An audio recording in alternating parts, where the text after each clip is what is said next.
is NDTV and you are watching NDTV Prime.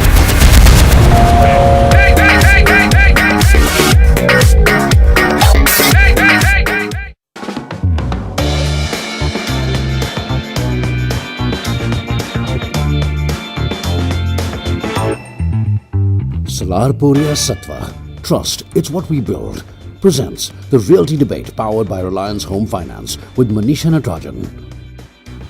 The year 2016 has been notable in Indian real estate for one thing: judicial activism in the industry. There have been several judicial rulings against developers, some of the big defaulting developers like Unitech, Supertech, JP and Parsavna to be precise. On today's Realty Debate, we are asking the question, are these really helping the distressed home buyers, the judicial orders, and the home buyers who've invested their life savings to buy a flat and have no sight of it many years later? Or are these simply emotional victories which have little bearing with the stark reality that developers simply have no money to complete projects, the monies collected have been diverted elsewhere? We are joined by Dhanendra Kumar, former Chairman Competition Commission of India, CCI, O. Mahuja, CEO Residential Brigade Group, Deepesh Salgia, Director Shapurji Palanji Real Estate, Pavan Shri Agarwal, Advocate Supreme Court of India, lawyer for Unitech Vistas buyers, and Ravindra Seni, Secretary Federation of Apartment Owners Association. Also joining us on our 3G will be Rajiv Talwar, CEO DLF and Chairman Naredco. All right, so lot of ground to cover, but let me start with that peculiar Unitech case where both Unitech and the buyers said that they'd actually had a very, very positive outcome. 67 projects of Unitech where Delhi High Court granted an opportunity to the company, that's Unitech, to complete its delayed and pending projects by opening up of escrow accounts and using the money deposited in it solely for these projects. The company told the court that they would open escrow accounts in which amounts received from the buyers and sale of lands would be deposited and the money would be used solely for completing the delayed projects. Unitech claimed that it requires 2,700 crore rupees to complete its 41 pending projects, while the receivables from the customers were about 4,000 crores. More than 40 cases are pending against Unitech in the Delhi High Court and 929 cases are still pending with NCDRC against Unitech. Pavan, I'm going to come to you first. What really happened? After that case, you had the buyers saying, oh, fantastic, it's been a big victory for us. Stock markets next day said it's a big victory for Unitech. That's exactly what they wanted. Developers from Credai, off the record told me, oh, this is fantastic outcome for Unitech because they've got away scot-free. They would have never been able to, if the courts had ruled that they had to return the buyer's money, that would have never been honored. So what really happened in this case? Now, the Delhi High Court judgment actually, it seems has overlooked a very important and crucial thing, which is that out of so many projects, there are a lot of projects where the buyers have already paid 95% and more, which is the balance is only required to be paid at the time of possession. Now, that being the situation, the calculations with regard to more money being coming from the buyers in a situation where buyer do not have a trust, maximum of them and most of them do not have the trust.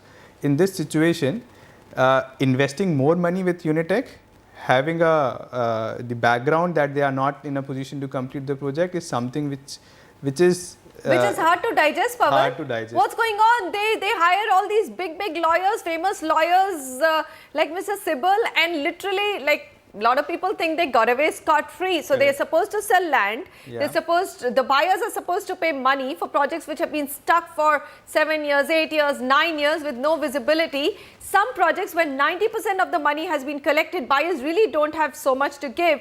And yet now the courts have ruled saying that, hello, you have to put the money in an escrow account and the developer will complete the project. Ravindra ji, aapko lagta hai Unitech will complete? What are the buyers feeling? I don't think so. Actually, every time whenever there's a court order, it is in both side of the things are there. We'll have to deposit in this in a account where we don't have any assurance this will complete or not. In a similar case, we just got a judgment from NCDRC recently for service tax reimbursement. But NCDRC told buyer, like developer, to go to the service tax department as a buyer. Developer said, I have deposited all the money in service tax department, which I collected from the buyers. And finally, the NCDRC told him, like, just give us a detail, what service tax you have deposited there. And they had no details. No, they had no detail. They had no details. So hold your thought, Mr. Jain, just hold your thought. Mr. Dhanendra Kumar, come in here. What I'm seeing is, like, there are lots of cases we'll go through. You know, in Parsavnath case, there's been a ruling that 12% interest has to be paid and the principal amount has to be returned. Parsavnath is claiming that we don't have the money left. I mean, where are we going to return? In Supertech case, where the approvals have been given by Noida authority, the courts have come down very hard on Supertech, saying we don't care whether you die, but you have to return the buyer's money. What I'm seeing is a lot of inconsistencies in these judgments, sir. What's the outcome? Who are these judgments helping? Let me first make a few general observations. Well, this is a sector and we are at a stage when there is no victor and there is no vanquished. ना कोई इसमें हारने वाला है, ना कोई जीतने वाला है. We have somehow inherited a legacy when there is a complete lack of trust. The consumers don't trust the builders at all, and somehow over a period of time they have lost this trust. The agreements have been completely one-sided and the buyers have been taken for a ride all this time. There have been no completion of projects within the stipulated time, even after several years. In fact, I am reminded of what somebody told me. मेरे महबूब ने वादा किया था 5वें दिन का, किसी ने कह दिया होगा कि दुनिया 4 दिन की है. So nothing is completed. You give them extension 2 years, people think that nothing would be completed. So question is that how do people pay the money, even if they are required to pay, or even if the High Court order or whichever, under some scheme of things, they tell them, okay, if you pay them, then you will. So the point is that we have to rebuild this trust. Now, coming back to the cases which you mentioned, yes, you are right. For the first time in the last 1 year or so, we have noticed there is a reversal, there is a change in the ecosystem, and the courts have also become very active and they have taken cognizance of the situation. I am reminded of my days as chairman of the Competition Commission of India when this famous DLF case came before us. But in that case, because the commission held DLF to be dominant in the defined market and defined geographical area, so they held them delinquent and imposed certain penalties, and the buyers could thereafter get some relief, or hopefully they should be getting a relief soon. But the point is that unless a builder or a party is dominant in the definition of Competition Commission of India, CCI couldn't do anything. But rightly so, thereafter they went to the consumer courts, and consumer courts have been taking cognizance. And May 2016, for the first time, the National Consumer Redressal Forum in the JP case, in the Calypso project, they took cognizance and they passed a very historic landmark judgment against JP, and then soon thereafter, one after another, in July and September, August, we had a flurry of judgments coming, 12%, 18% penal interest and so on, right, whatever it is. And I completely agree with those judgments, because as we know that even the agreements, if agreements are one-sided in this manner, and there is the famous term of contra proferentum, then the courts have to intervene. Courts there's no other option. Okay, what I'm going to get Rajiv Talwar to come in here. Mr. Talwar, the question that we are asking is that there seems to be tremendous judicial activism, and the courts suddenly seem to have aligned with the consumer and the buyer who's stuck with delayed projects. And some cases are quite obvious. I mean, we all know that JP is in trouble. We all know that Parsavnath is not going to be able to complete their projects. Neither will a Unitech. So without naming any company, because you all work in the same industry, tell me, I mean, are you happy that courts are coming to the rescue of the buyer now? That's the only way to go forward?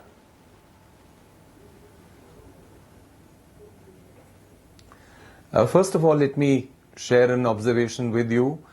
that the first priority for any builder or developer should be to complete commitments to the buyers. I think that should be a given, and whenever any court pronounces any judgment to the best of its understanding, I think that should be the common denominator, that please complete your commitments to the buyers. If they do not have money, I think every builder in this nation would have plenty of land which they may have taken from the government. Right. And to that extent, I would contradict Mr. Dhanendra Kumar, who very happily said that he is most happy with the judgments. I don't think, being so senior in the government, having been one of the architects of proliferation of urbanization in the state of Haryana, the government can wash its hands off. Whether it be Haryana, whether it be UP, whether it be any other state in India, there have been plenty of lands given to the government where projects have not come up. There has been a down cycle, and I think the government should stand up to it that yes, all the money collected from builders should be put into an escrow account for those projects which have not even taken off. That money be returned only to complete all the projects launched, all the places where money has been taken, and the flats or apartments which were promised to the buyers should be given in the shortest time possible. Okay, so Having Mr. said that, Talwar, I'm I hearing think what you're there are saying many, is that many forget aspects of compensation business and which- refunds. What the courts need to do is really come out with judgments which go towards completion of projects. So then let's come to the specific of Unitech project, because this is the most curious example of what's happened. The courts have actually sided Unitech and said, all right, open an escrow account. Unitech has promised they will sell land. Unitech has said, let the buyers pay the rest of the money and let a buyer representation be there, and we will complete the projects. Tell me, how is the buyer going to trust that? There are projects where 90% of the money has been paid. Where else will the money come from? I mean, what happened to that money? It's not all downturn.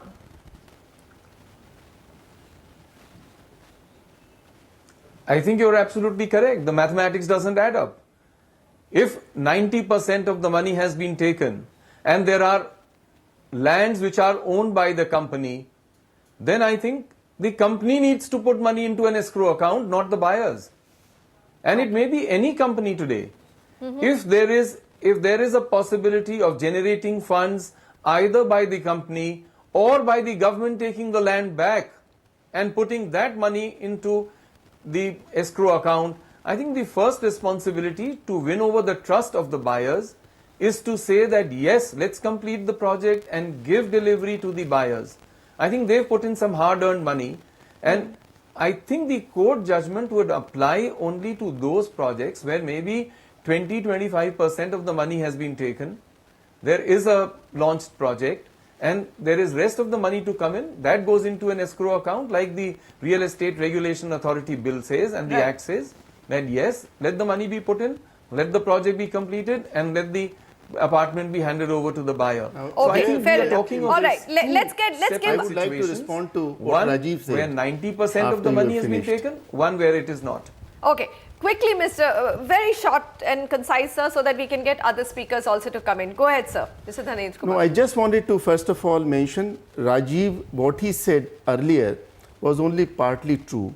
I don't subscribe to the theory that governments can wash off their hands at this moment, having licensed those builders. When they license those builders, there are certain terms and conditions.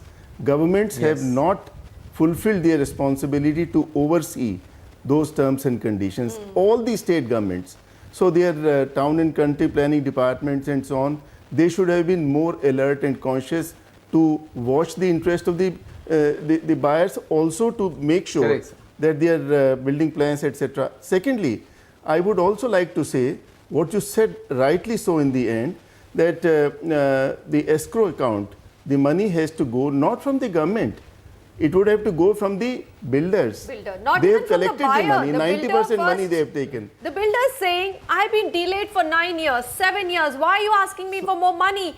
Sell your land, complete my project, I'm happy to pay you. I've been sitting on a rented accommodation while you've not completed my project. And the third thing, That's it. just to complete, since you mentioned, would be that lot of work can be done now by the state government in creation of these RERA, real estate regulatory authorities, also by associations like yours, of which you are the chairman, the NARDECO and many others. They are very respected, very reputed associations. They can also undertake monitoring of their members, that they abide by the rules and regulations appropriately. All is not lost. Real estate sector is a very important sector of economy, the construction and the real estate, where according to the World Bank's ease of doing business, we rank very low. So I think all of us have to work together. As I said, this is a sector in which there are no victors and there are no vanquished. So we have to work together. Right now, everybody seems to be on the losing side, isn't it, Om Ahuja? Here you have a situation, it might be a North India related problem, but there is. I mean, we today on our South show did a story on Marg properties in Chennai haven't delivered to their buyers for a really long time. So there are small pockets, even in South India, even in the more let's say professional markets, where delivery problems have been an issue. Maybe not to the large extent that we've had in North India. So tell me, how are we going to restore the confidence? Are court rulings and court activism the way for buyers to come back into the market?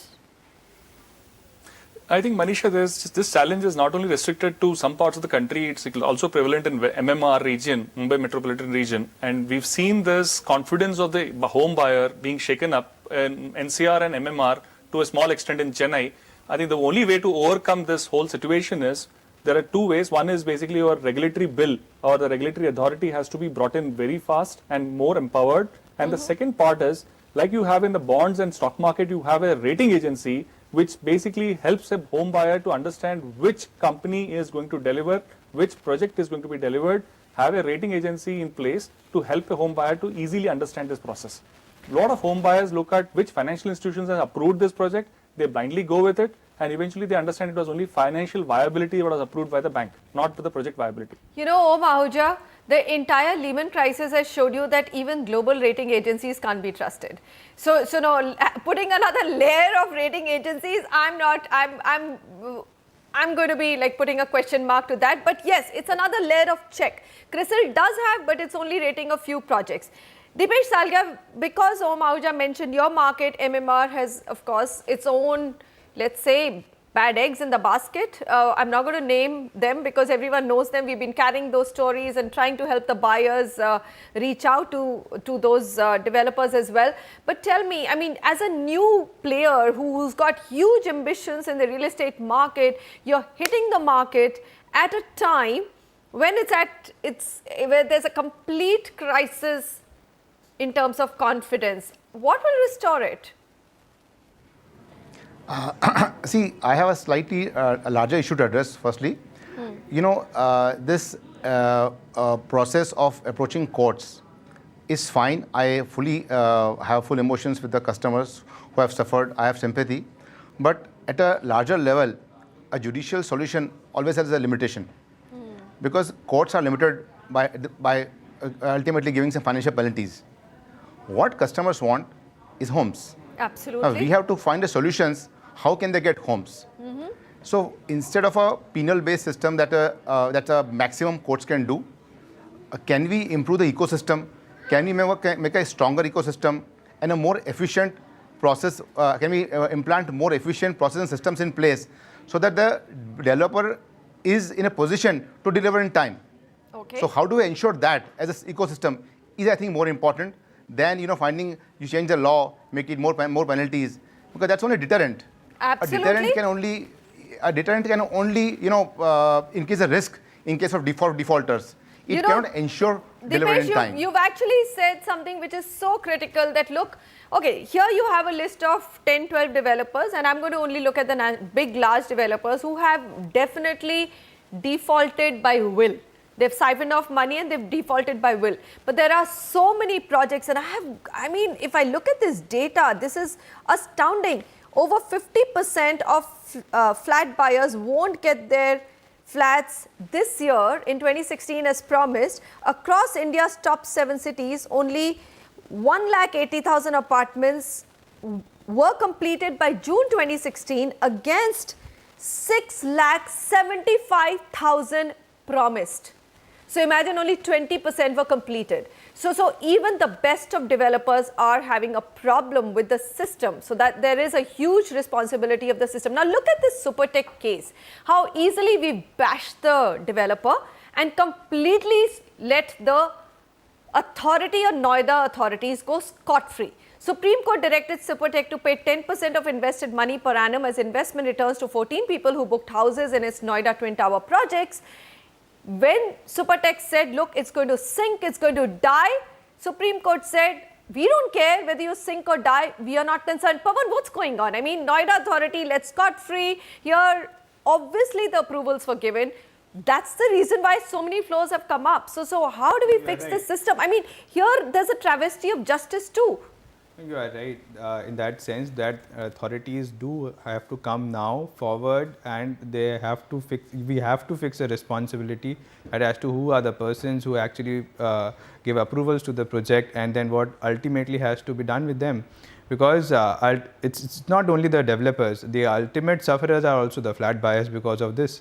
So keeping both parties' interest. In that sense, it is the person, the real culprit needs to be understood, that why and in what manner they have approved. If they have approved, then whether that approval was right and how it was done, whether in which manner it has been obtained. So Pawan, here's my question. Would you agree then in all court cases, right? I mean, I don't know if judges are going to watch this show, but lawyers such as you who are fighting for the buyers, should the effort of the courts be and the buyers be to get their projects completed, to work in a way that the projects are somehow, the judgments are to get the projects completed? No, you are right. The attempt of the NCDRC initially, and in most of the cases, has been that first you give the project, you deliver the project, you give the possession of the flats to the home buyers. That was the first attempt. Even if we take the example of the Vistas, the first attempt which was made by the flat buyers, you please give me the project because we want to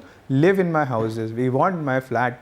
They didn't wanted the money in that sense, you refund my money and that will solve my problem. So therefore the first stance before the NCDRC, and that the order was that please, you first complete. Yeah, when your project is not get completed, you have no choice but to say return my money. Correct. So that is why it is not that they gave an undertaking before the NCDRC, they repeated it before the Supreme Court that we will complete the project. They violated that. It is that in that situation that this order was tempted, because the buyer says that now where we have to go.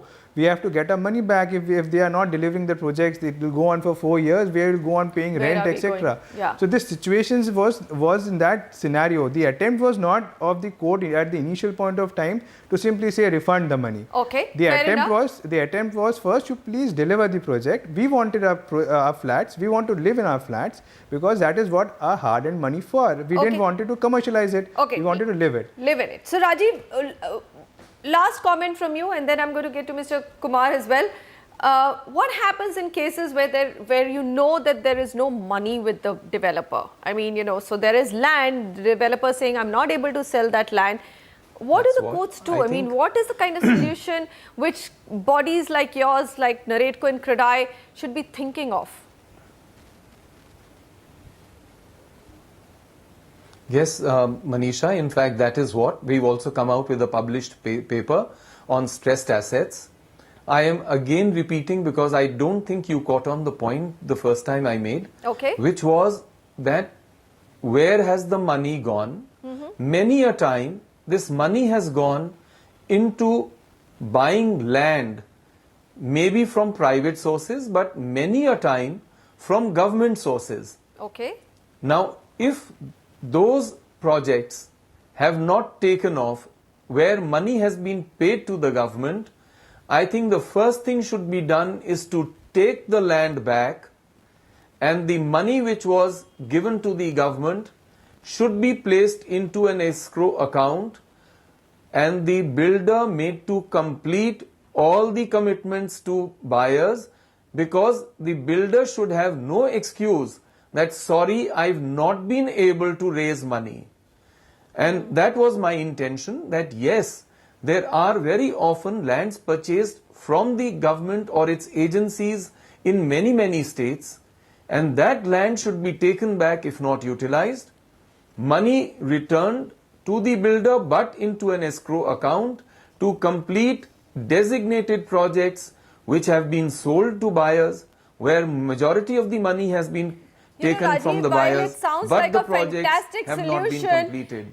So the Rajiv, first while it primary sounds like a responsibility fantastic should be to solution, complete. where will state governments return money? I mean, look at Haryana. Huda doesn't have enough money to complete roads. They're saying we are bankrupt. So, you know, it's going to be a very hard solution. I really think that it's a good solution. But if you and I would really want to see why doesn't I don't think, please.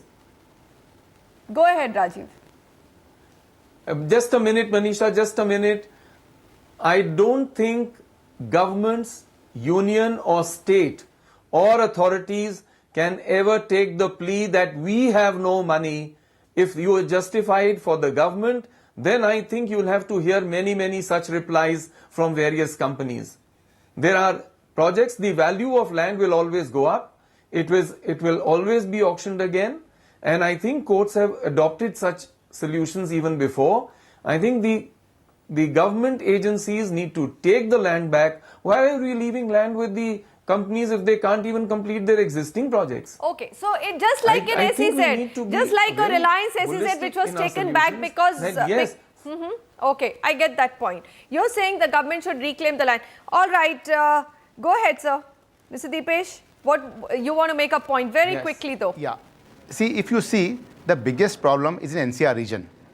One. Secondly, this problem was never so big in the past. So we have real estate for so many years in India. It's the first time the problem is of so much big magnitude. And I know we can argue that the issues with approvals and so many other issues. But one point everyone is missing is the biggest crash in prices is in NCR region. So it's not the money has gone, the value has gone. Okay. When the value has gone, there is no incentive for developer to complete the project. Your people bought it 5,000 rupees, today the price is 3,500 rupees. So actually there's no value left in the project now. So there is no incentive for the developer to complete the project because ultimately he's going to make a loss. Absolutely. So I think the problem is basically all our laws and our systems are made for a rising real estate market. We probably never anticipated that prices could come down. I think the solution... You have really, Mr. Deepesh Salgia, brought the center, let's say, argument to this entire debate, highlighted that big reason why developers and many of them are not completing their projects. There is no incentive left. Land was a trading asset for most of them. Now they're not able to sell their land because they're not able to recover value. Look at Unitech and JP collectively, the amount of land that they have together. I mean, there's huge amount of land. Okay. Okay, one second. Let me complete it. Now, the value of the... Okay, 1 second. So what I suggest is that, you know, you have to take inspiration from stock market. You know, when you buy or trade security in the stock market or do an IPO, there could be loss. Fine, there could be delivery problem.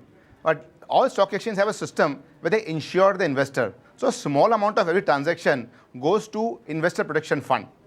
You know, so if entire India, you could put a 0.1% a small amount, and that goes in an investor protection fund. So in case of eventuality, that money acts like an insurance fund, and that can be used to fund stressed projects. I mean, that's one way out in which you de-risk entire India. I've been doing this debate for 4 years, and this is the first time I'm hearing a completely, offbeat sort of a solution, which doesn't seem difficult to implement at all. All right, Om Ahuja, you had a point to make, but I really like Mr. Salgia's argument here. Only thing, Manisha, in the past, when the Unit Trust of India situation happened where a lot of investors lost money on a promise that Unit Trust will deliver something and they couldn't deliver, Government of India intervened and they helped investor by bailing them out. And at a later stage, today, Government of India is sitting on huge amount of cash to encash those shares, and they will only make profit out of it. I think what Rajiv told is a great solution for current investors who are stuck. I think those investors need to be getting a solution that is a better way to bail them out. Well, I'm going to wrap out here, gentlemen. There's so much more to be said, but thank you very much for joining me on this very interesting discussion. Yes, courts will be the last bastion for consumers to go to, but then the entire industry and the buyers' attempt must be to get the projects completed and for the buyers or the consumers to get their homes.